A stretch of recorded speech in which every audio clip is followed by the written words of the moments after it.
안녕하세요. 앞에 나온 영상은 유튜브 쇼츠에서 많이들 보셨을 거예요. 일본의 사무라이 바텐더로 유명한 도쿄의 바 센티폴리아 다녀왔습니다. 여기는 아자부주반 지하철에서 도보 5분 이내로 충분히 도착할 수 있는 곳이라 지하철 접근성은 매우 좋은 곳입니다. 다만 저는 오픈 시간인 8시 30분으로 예약을 했는데요. 그 시간까지 엘리베이터가 꺼져 있어서 일찍 도착하더라도 건물 입구에서 대기를 해야 합니다. 기다리다 보면 직원이 5분 전에 나와서 도착한 사람들을 순서대로 입장 순서를 세워주기 때문에 어찌되었든 조금은 일찍 오셔서 기다리는 게 마음이 편하실 거예요. 바는 안내해주는 분을 따라 들어가면 되는데 규모가 매우 작은 편입니다. 테이블이 두세 개 정도 있고요. 바 좌석도 10개 남짓이에요. 팀마다 좌석을 안내해주고 나면 직원이 오늘의 칵테일 메뉴 설명을 해줍니다. 여기는 메뉴판은 따로 없는 대신 자리마다 당일 주문 가능한 칵테일 안내가 되어 있습니다. 가격대는 테이블 차지 1,000엔에 음료값은 4,000엔 이상인데요. 대략 한 잔당 5에서 6만 원 정도로 생각을 하시면 됩니다. 칵테일은 주문 순서대로 나오는데요. 여기 칵테일 만들어주는 메인 바텐더인 유조 코마이 씨가 산토리 칵테일 대회에서 우승 경력도 있는 상당한 실력자더라고요. 쇼맨십이 강해서 맛이 없다고 생각하실 수도 있는데 실제로 받아보니까 칵테일의 퀄리티가 괜찮았고요.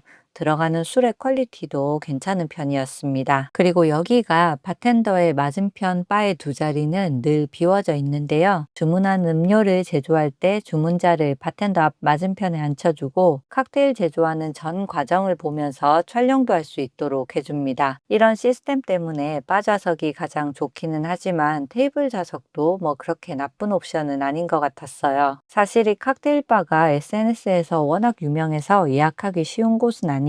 저 같은 경우엔 예약이 힘든 곳을 좋아하는 편은 아닌데요. 여기는 한번 다녀오고 싶어서 정말 열심히 알아봤어요. 그래서 제가 알아본 예약 방법은 이번 영상에서 싹 다 알려드릴게요. 먼저 공식적인 예약 채널이 있는데요. 우리나라의 캐치 테이블처럼 테이블 체크라고 일본의 식당이나 바 등을 예약할 수 있는 곳이 있습니다. 그런데 여기로 예약을 하기가 정말 힘들거든요. 방문하려는 날짜를 기준으로 2주 전 밤 12시에 예약 폼이 열리는데 이게 정말 순식간에 예약이 끝이 납니다. 게다가 바 자리는 정말 경쟁이 치열하기 때문에 손이 빠른 분이 아니시라면 그냥 테이블로 도전을 해보시는 것도 괜찮을 것 같았어요. 저 같은 경우에는 예약 폼에서는 예약이 안 돼서 다른 다양한 방법으로 시도를 해봤는데요. 사용하고 있는 카드사에 컨시어지 서비스를 제공하는 경우에 이곳으로 모두 예약 요청을 넣어봤고요. 제가 일본에 예약한 호텔의 컨시어지에도 모두 예약 요청을 넣어봤습니다. 저 같은 경우에는 카드사는 전부 실패를 했고요. 다행히 호텔 컨시어지에서 성공을 해주셔가지고 이번에 다녀오게 되었어요. 어떤 분들은 인스타 공식 계정에 DM으로 요청을 해서 예약 폼을 받았다는 후기도 있으니까 본인이 해볼 수 있는 모든 방식은 다 동원을 해보시는 게 좋을 것 같아요. 그리고 예약이 어려운 경우에 시간이 괜찮으시면 워크인으로도 시도해 보실 만합니다. 제가 8시 30분에 첫 오픈 시간에 예약을 해서 다녀왔는데요. 제가 갔을 때 보니까 워크인으로 온 두 팀이 있었거든요. 이분들 보니까 저희가 들어간 시간에 같이 들어오셔가지고 테이블 좌석에 앉았더라고요. 오픈 시간보다 5에서 한 10분 정도 일찍 와서 엘리베이터 앞에 있는 직원분에게 말하면 워크인 줄은 따로 세워졌습니다. 안 될 수도 있지만 꼭 오고 싶은데 예약이 아무것도 안 되면 이렇게라도 한번 와보시는 것도 추천드리고 싶어요. 그리고 칵테일이 너무 좀 비싼 게 아닌가라는 생각을 하실 수도 있는데요. 제가 방문해서 보니까 솔직히 돈이 아깝지는 않더라고요. 메인 바텐더인 코마이 씨 쇼맨십이 일단 정말 훌륭했고요. 실제로 보면 대단히 성의 있게 술을 만들어준다는 생각이 들었습니다. 술 제조부터 완성하기까지 제공하는 섬세한 퍼포먼스도 좋았고요. 마무리까지 확실히 담당해서 끝까지 신경을 써주고 영상에서는 잘 안 보이지만 스몰톡이 필요한 경우에는 충분히 스몰톡과 분위기 조성도 메인 바텐더를 비롯해서 주변 스태프분들이 정말 잘해줍니다. 다른 곳보다 가격을 더 받는 만큼 한 잔의 칵테일의 전 과정을 정말 즐겁게 즐길 수 있도록 모두가 신경을 써주기 때문에 확실히 성의가 있다고 느껴지더라고요. 저는 예약이 편했다면 도쿄 방문할 때 한 번씩은 가볼 것 같은 곳이었습니다. 그리고 칵테일 메뉴판이 없는 것도 방문하기 전에는 사실 좀 의아한 편이었는데요. 가보니까 그것도 좀 이해가 되더라고요. 일단 손님에게 1대1의 퍼포먼스를 메인 바텐더 한 명이 모두 담당해야 되기 때문에 메뉴가 다양할 수가 없는 구조였습니다. 그리고 제가 바 자리에 있으면서 칵테일 제조를 보는데 손님의 입장에서는 이날 제조 칵테일의 종류가 총 8잔이거든요.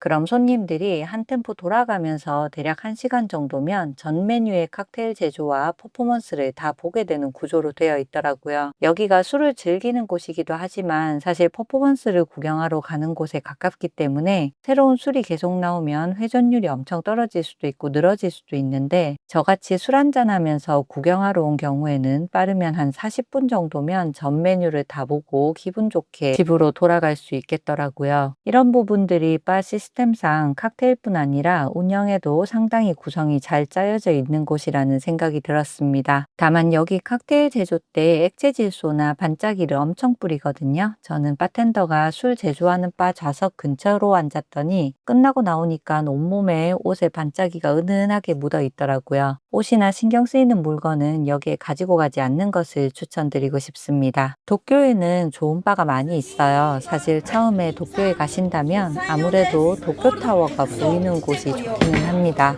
그런데 그런 곳을 많이 가보셨다면 예약이 어려워서 그렇지 이곳도 정말 추천하고 싶은 곳이더라고요. 칵테일 한 잔과 훌륭한 퍼포먼스로 눈과 입이 모두 즐거웠던 바 센티폴리아였습니다. 구독, 좋아요, 알림 설정도 감사드리고요. 다음에 또 재밌는 걸로 만날게요. 안녕. 아, 그거네. 다른 거네. 굴.